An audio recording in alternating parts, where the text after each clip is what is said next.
October 31st, 1987. Early evening twilight time, on a lonely stretch of winding two-lane road on the outskirts of a small town in Tennessee.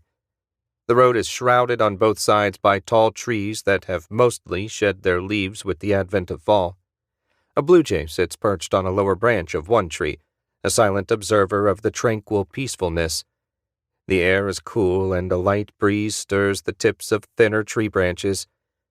Then the blue jay turns and tilts its head. Something is coming.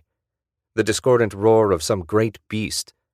Beneath that roar is another unpleasant sound, an ominous accompaniment portending nothing good. The bird flaps its wings and flies away as the roar of the beast grows louder. By the time the red Camaro comes racing around the bend, it has already disappeared deeper into the woods. The Camaro slews along the road, crossing all the way over the yellow lines dividing the lanes of faded asphalt. Inside the car, music blares, cranked to a near-splitting volume. The band bursting through the overdriven speakers is Megadeth. Peace sells, but who's buying?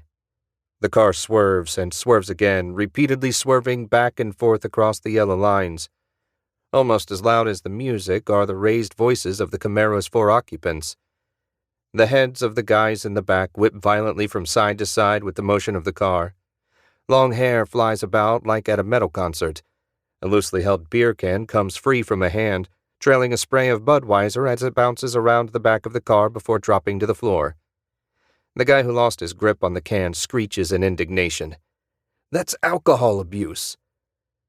Sitting up front, behind the wheel of the Camaro, is Dennis Ayers, who is struggling mightily for control of the vehicle. Like everyone else in the vehicle in those moments, Dennis is screaming. Unlike his friends in the back seat, however, his screams are directed at a specific target. Riding shotgun is Steve Wade. They've known each other since they were little kids.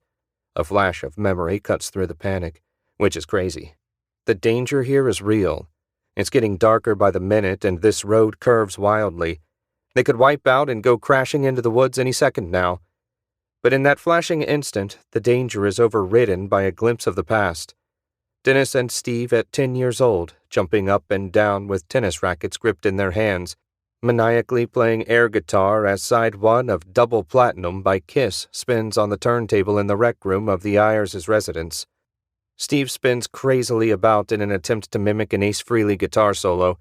He loses his footing and crashes into the stereo cabinet, knocking the needle out of the groove. The whole time, the little bastard is laughing madly, just as he's doing now between screams. He's leaning over from the shotgun seat and has both hands locked on the steering wheel, jerking at it again and again, causing the Camaro to swerve dangerously each time. The guy thinks he's doing a funny thing, and being funny is a big part of his self-image. He's the comedian of their group, an unpredictable wild card willing to do anything in the name of a laugh. This is far from his first life-imperiling stunt, and right now the fate-tempting maniac is drunk off his ass, which always elevates his baseline level of crazy into something approaching a stratospheric range. So far, Steve's antics haven't resulted in serious injury or harm to anyone, but luck like that can't last forever. "Enough already," Dennis thinks. He takes one hand off the steering wheel and drills a fist into the side of Steve's head. The guy yelps in startled pain, but then he laughs again and somehow keeps one hand latched to the steering wheel. Dennis draws his fist back again and launches another punch at his friend. This one lands harder, knocking Steve sideways and finally forcing his hand to come loose of the steering wheel. Dennis stomps on the brake pedal and the Camaro comes to a squealing halt in the middle of the road, straddling the yellow lines.